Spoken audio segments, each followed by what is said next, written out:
Hello and welcome to How We Work. I'm Mike Lovett, and our guest this week is an engineer, founder and CEO of Change Enthusiasm Global, and author of the book, Change Enthusiasm. Please welcome Cassandra Worthy. Mike, what it do? What up, listeners? Good. This is my last one of I'm time stamping this podcast. Of course. We're at Work Human Live. This is the last obligation that I have. So I'm ready to end it on a positive note. Yeah. The pressure's off. I'm going to do what I can. Yeah, well, this is a great start. We like to start by going past the resume, the accolades, the titles, and getting to know our guest as a person. So could you tell us a little bit about Cassandra, the person? Oh, my goodness. What a great starting question. Cassandra, the person, is an incredibly curious person, an insatiable curiosity. And I use my power of curiosity. I both turn it in and outside of myself. Turning it inside of myself has helped me on my journey of sobriety, has helped me manifest all the things that I've manifested in my life, and truly helps me get to know me. And I think allows me to step into my authentic power every day. And it's because I stay curious about who I am, the emotions that I embody, the beliefs that I hold, and then curiosity outside of myself, feeling the energetic pull of my life. And for me, curiosity so often turns into passion, and I listen to it, and it's been a guiding light for me. What's been the latest fascination or curiosity you followed? So I'm really curious about virtual reality. Okay. Yeah, so I just got my Meta Oculus 3. Not just, I've had it for a couple months, but I love it. How do you use it? Gaming? It's all gaming. Okay. It's all gaming, yeah. So I love to golf. I golf with my dad. And so there's a golfing game on there that I enjoy. And then like dancing and fitness. Okay. So it's a great tool to use if you don't want to go to the gym, because it gets you active and gets my body moving, and I'm dancing all the while. And so Beat Saber is one that I love. And then I'm also gotten really deep into Supernatural, which is like a newer one that is marketed as a fitness app. Okay. But it's a lot of movement and you're basically dancing. Okay. You don't have to share this if it's too embarrassing, but have you lost sense of spatial awareness as you've worn these and like crashed into something? I'll share, Mike, and it is embarrassing. Yes, I did. Okay. And it was during a tennis game. Oh. And I hadn't quite figured out where in my house is safest to play this virtual reality. You need a lot of real estate, I imagine. You need a lot. Just a comfortable amount. And I thought like the entry to my home was going to be space enough, but I was like rocking in a tennis match. I was playing in the U.S. Open. Running up to the net. Oh, man, I was moving, and I had a backhand and went whop right into a post in my house and hit my fist. And I was like, oh, my. So it's like day 2 that I had this game. So my wife is like dying laughing. They like film me as I'm, playing my games or whatever. When I first started, they get a kick out of it. But yeah, I did enter myself, which posed an opportunity for me to find a new location. Okay. And so since I've moved downstairs where there's a lot more room. Yeah, padded walls, you need... Yes, my padded white wall room. You almost like need to like baby-proof your house, but for this VR headset. Well, that's great. Giving our listeners a peek into the life. I love it. Yeah. I want to dive into, a big focus of yours, which is change. It's something that freaks a lot of people out. Understandably, what is new, what is unknown is scary. But you've referred to those feelings of fear and anxiety as signals, and choosing to follow those signals. So obviously easier said than done, but what have you done that isn't super prescriptive, but what have you found in your work that has helped people embrace those feelings rather than run away from them? So for me, what I find when I share my own journey, the frustration, the anger, the fear that I had when going through a really big acquisition, waking up not knowing if I was going to have a job, and sharing that and allowing myself to feel those emotions and to allow them to guide me into things that I care about, things that I value, and not to suppress them, not to ignore them. When I share that journey and how I was able to use this mental framework, Change Enthusiasm, that I teach, it's like it grants permission to another to allow their emotional energy to flow. That these emotions aren't these things that you're supposed to do away with. I don't advocate to have an aspiration of fearlessness. I think that fear is a big help. I think that fear is an energetic entity. It is an infinite resource that we can use. And through the power of choice, we can transform that energy. We can transform our emotional energy. And so for me, that's what's most, I guess, freeing for audiences, for those who practice change enthusiasm, is to have that permission granted. Change is difficult. And I do face frustration and anger and so much fear and so much anxiety. And that's a natural part of moving through change. It's a natural part of growth and evolution. But I have the power to use that emotion as guideposts, as signals to opportunity, explore that opportunity, and then choose how I show up. Yeah. How do I experience this? How am I going to use this fear that I'm feeling to inform me about what I care about, what I need to be watchful for, where I need to learn to move myself forward and become better?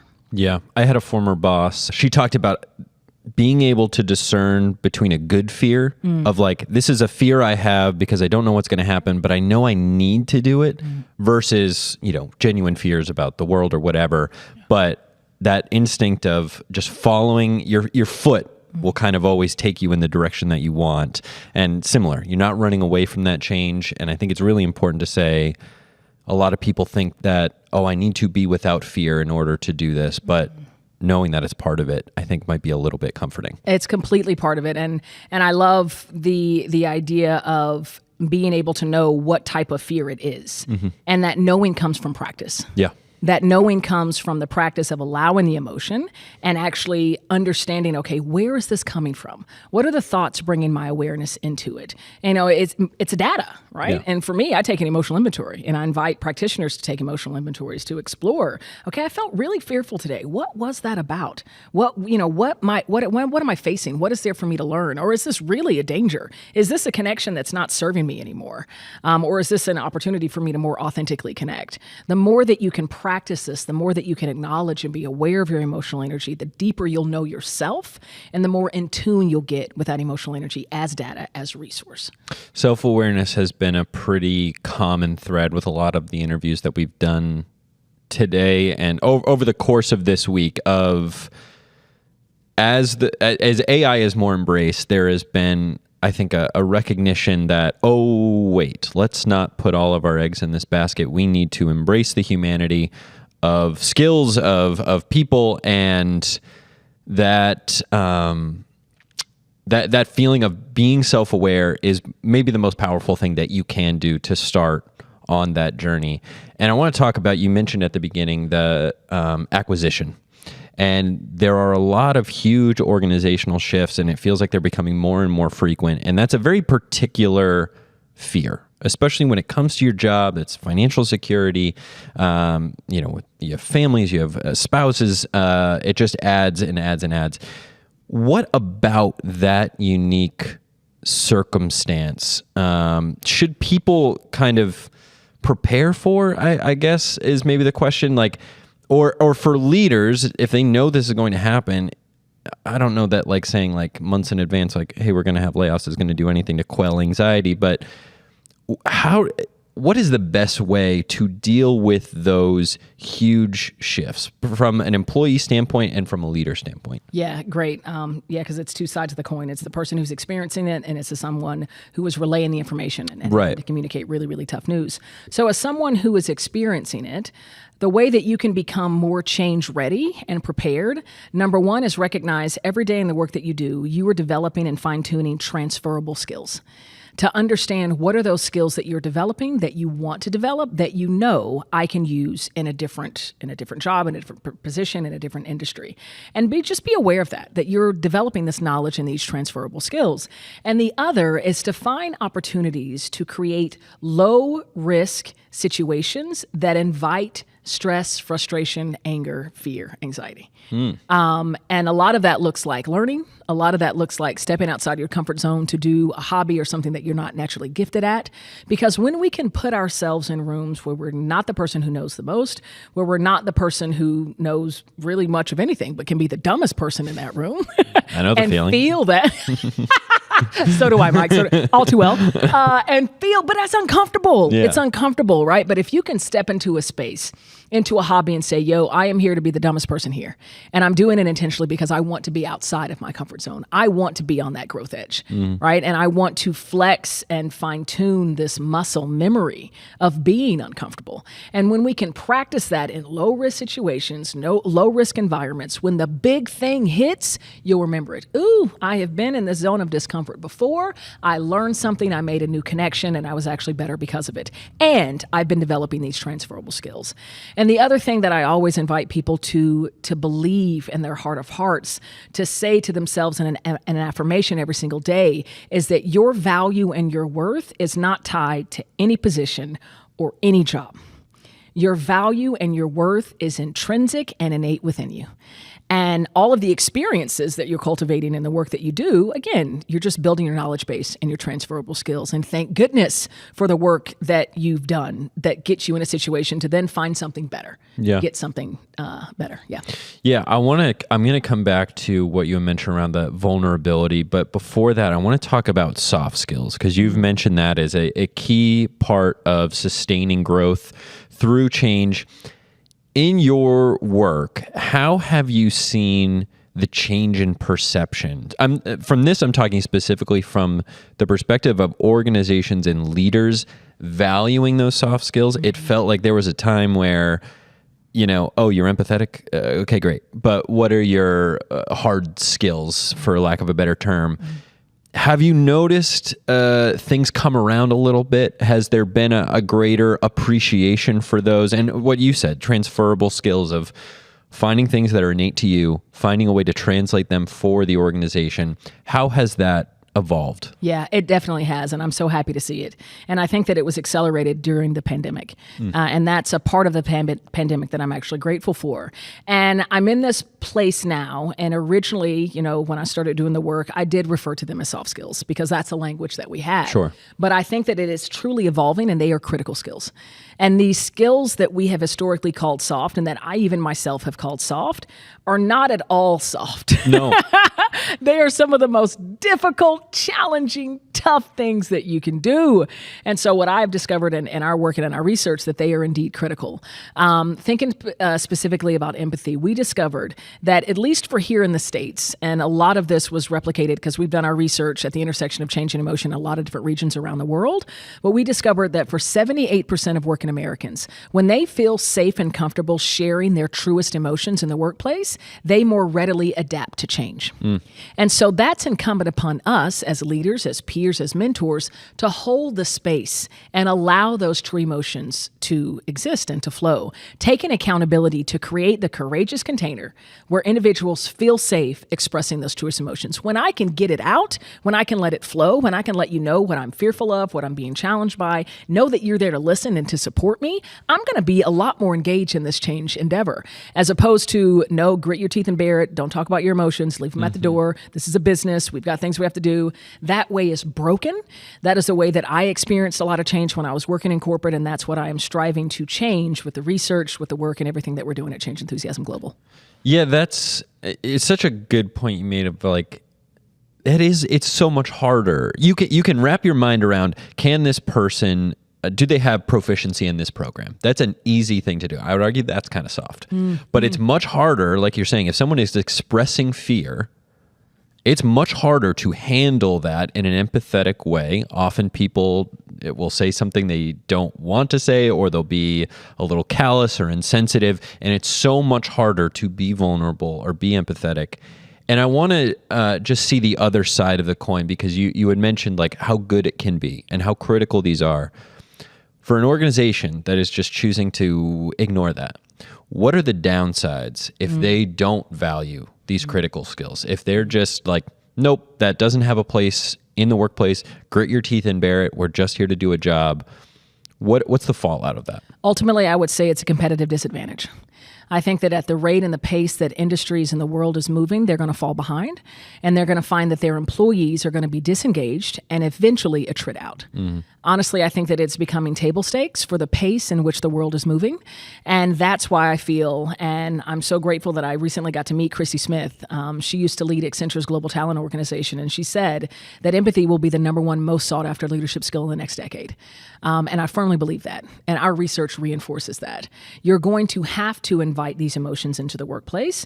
And whether you have the open invitation and the awareness and the acknowledgement of it or not, they're going to exist because we're emotional beings first and foremost. And if you're not facing the entire human and this human being that's going through so much change, not only at work, but on all other aspects of life, then that human is going to start looking elsewhere. Right? Because they're not getting what they need from you as an employer. And so I ultimately think that it will be a disadvantage, that they will fall behind and lose to the competition if they're not able to embrace the value of these historic soft skills, what I now call critical skills: empathy, appreciation, emotional self-awareness, emotional agility. Shout out to Dr. Susan David, who introduced us to that concept. It's going to be so critical. It's so critical. And, you talked about AI earlier, and I listened to a lot of his interview, Sam Altman, at OpenAI, and he said one of the things that he is so focused on and truly concerned about, is our ability to process the emotions that the pace of change is inviting. And that's what change enthusiasm does. The more you practice it, the more in tune you are with that emotional energy, you can immediately see, I am feeling frustrated in this moment. I know I'm being invited into a moment of opportunity. I'm going to explore this, and then it's up to me to choose how I move forward. That emotional processing. Yeah. And as the world moves quicker, humanity is going to have to move quicker to keep right. up. And like you said, the resilience is such a big part of that. Understanding that fear is going to be part of it too, and just handling that. And you've worked with a lot of different companies and a lot of different leaders, and I'm sure over time they and themselves have gotten better with practicing empathy. What have been the common denominators for those leaders that successfully bring empathy into the workplace? Have you noticed any patterns with how they behave? Yeah, and I'll couple empathy and a bit of vulnerability. So we're doing a big engagement with an organization, and I was having some join-up time getting to know the CEO. And the CEO is not known to be an emotional guy. Like, he's not one who shares his emotion and lives in the culture that a lot of us have grown up in. Just don't talk about emotions at business or in the workplace and business. And so, of course, when I'm joining up with him, we were about to go into a big conference, and I asked him, so how are you planning to show a bit of vulnerability, knowing that this big transformation is you're embarking upon it? And he kind of grinned, and he was like, well, I guess I'm not, because I hadn't even thought about that. And so it was a wonderful coaching opportunity. But I talked about how, it's so important that you as a leader are able to show a bit of vulnerability, to show what you might be fearful of or frustrated by, or at least think of a time when you felt that emotion, because you've got to meet your leaders where they are. And there are a lot of people who are going to be in that room who aren't where you are, right? They're feeling fearful. They have anxiety, not knowing what this new world is going to be like. And so I was so proud of him. He and I had a chat on the stage after I had keynoted for them, and he expressed what that conversation meant to him, and he actually shared vulnerability from the stage and the impact that that had to his top leadership. It was tremendous, and it was like he was granting permission for others to share their emotional energy as well. And so it invited connection and invited engagement. And so at first, there are certainly individuals that are going to be resistant because it's not the way that they grew up. It's not the way that they got in the position that they're in, right? It's new, it's different. It seems touchy-feely. Maybe some might say woo-woo.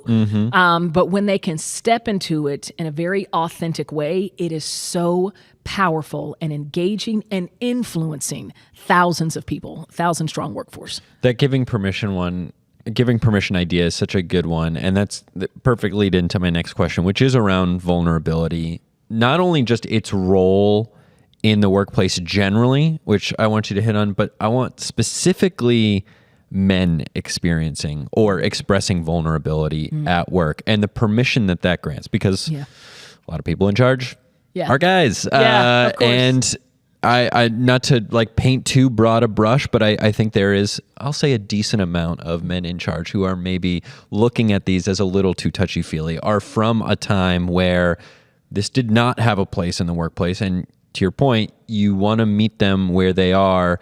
But I guess for any men listening who are maybe feeling that way, talk a little bit more about the power, the permission that grants, and the downstream effect of when you express vulnerability, what that does for everybody else. Of course. So Maya Angelou, I think, encapsulated this best. People won't remember what you tell them, but they'll remember the way you make them feel. Vulnerability creates a conduit for emotional energy to flow. And in that is authentic connection. When you can share your emotions, something that's challenged, that you're being challenged by, you are unleashing your authentic power and you're allowing the conduit for emotional energy to flow. It creates connection. And so that's my selling point for the men who are in charge. The other thing that I think is important to talk about in vulnerability is that vulnerability is a privilege. It's a privilege. There are individuals who look like me, and I sit at a lot of different intersections. I'm queer, I'm Black, I'm female, founder, CEO. There are people who look like me in the workforce who don't feel that they have the privilege to be vulnerable, to share anger, to share frustration because of what it would do to their career and the possibility that they have for advancement. And so they can't share vulnerability. They have to always be buttoned up because they feel they don't have that privilege. When men can not only step into a role of sharing their own vulnerability to create that authentic connection, but also hold themselves accountable to creating that courageous container to know that that privilege is being granted to everyone in the organization, including those in marginalized populations, that again will boost levels of engagement. But I think it's prudent upon everyone to recognize that vulnerability is a privilege. And there's a lot of people, just by the way that they show up in the world and the way that they show up in the workplace, that they feel like that privilege has not been granted to them. And so it's important that we're mindful of that. Kiana Schmiedel, our CHRO, has talked before, psychological safety is a big focus of ours. And she's made the point before, yes, that's great, but some people need to express psychological bravery to be able to, exactly what you're saying, just in a different way, allow others to know that this is a safe space. So if they are in a marginalized community, if they do have, they're already feeling like they're at the razor's edge, and any misstep is the difference between a promotion or, being overlooked. That is such a huge thing it's a hidden thing. You're not going to see it. You're not going to hear it unless you yourself kind of take it. And I think framing it as a privilege, and again, getting back to that self-awareness, like understanding you're in a position of power, using that for good to open it up for everybody. Yeah. I love it. Role model it and celebrate it. When you see it in an individual, especially someone in a marginalized population, thank them for the vulnerability. Not a to-do list type thing. Yeah. Right? Because as soon as you start giving them data, if I show up vulnerable, then I'm going to be chastised. They're not going to listen to me. Then they're going to shut down and you won't see that vulnerability again. When you see it, celebrate it. Thank them. That is something, that behavior that we want to see elevated in our leadership. Thank you for stepping into your vulnerability. It can go so far. Yeah, it's like a key component to the idea of recognition, which is what we do anyway. It's like you want to reinforce the good things that you see. If you just think it to yourself, it's like, okay, great, you saw that, but that is not doing anything for the other person that did that. And they're continually guessing as to, did I do the right thing or not? Was this valued or not? Yeah. I love that. My last question, you talked a little bit about this before, innate strengths to people.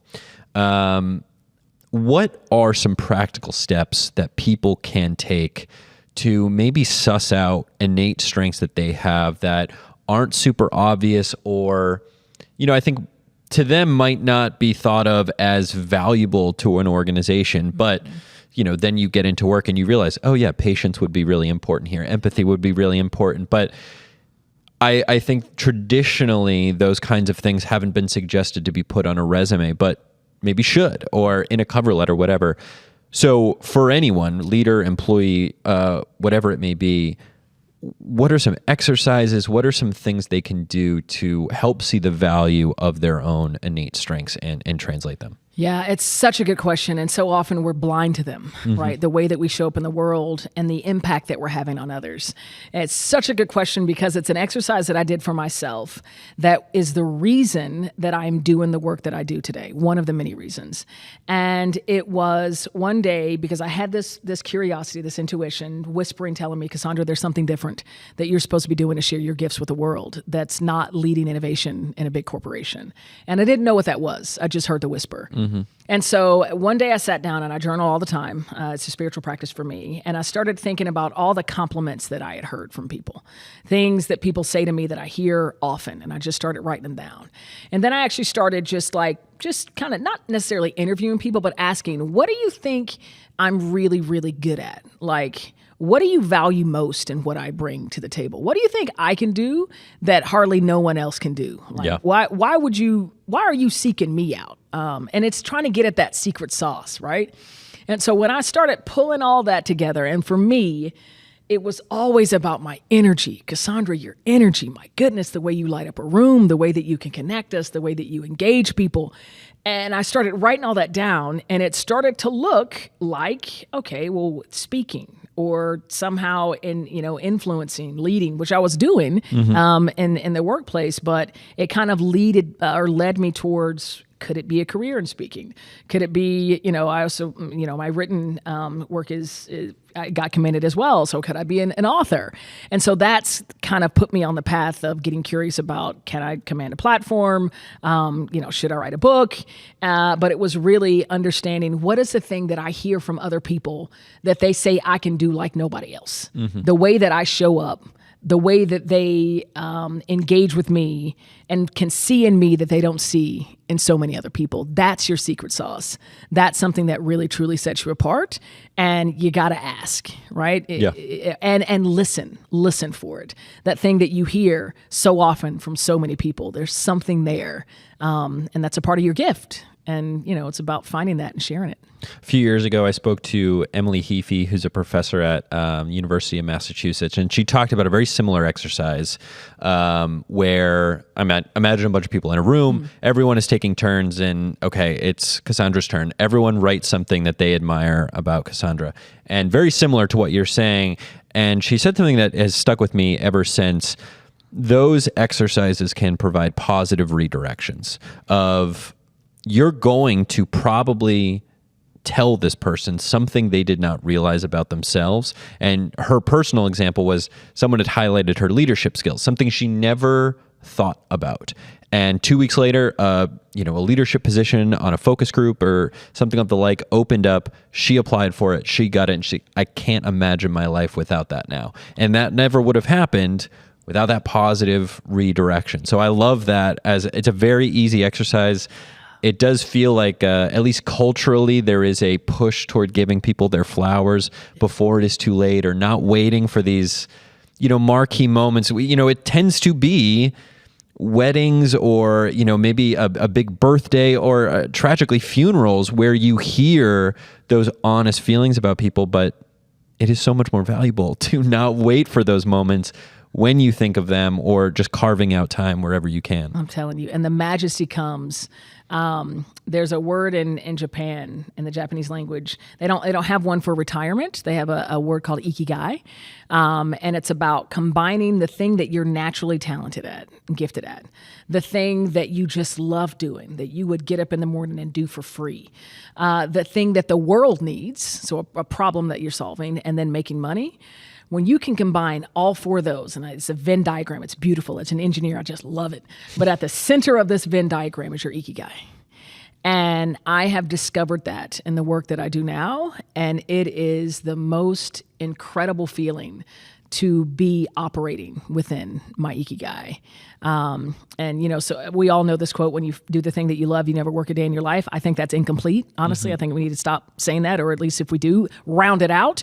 You will work more than you have ever worked in your life, but it will be fulfilling. And after a 16-hour day and you're exhausted and you're crawling into bed and your bones hurt, you'll be excited to wake up the next day and do it all over again, because it's what you're supposed to be doing. Purpose is a powerful drug. It is huge. Keep coming back. This has been an extraordinary conversation. Thank you so much for joining us. Thank you, Mike.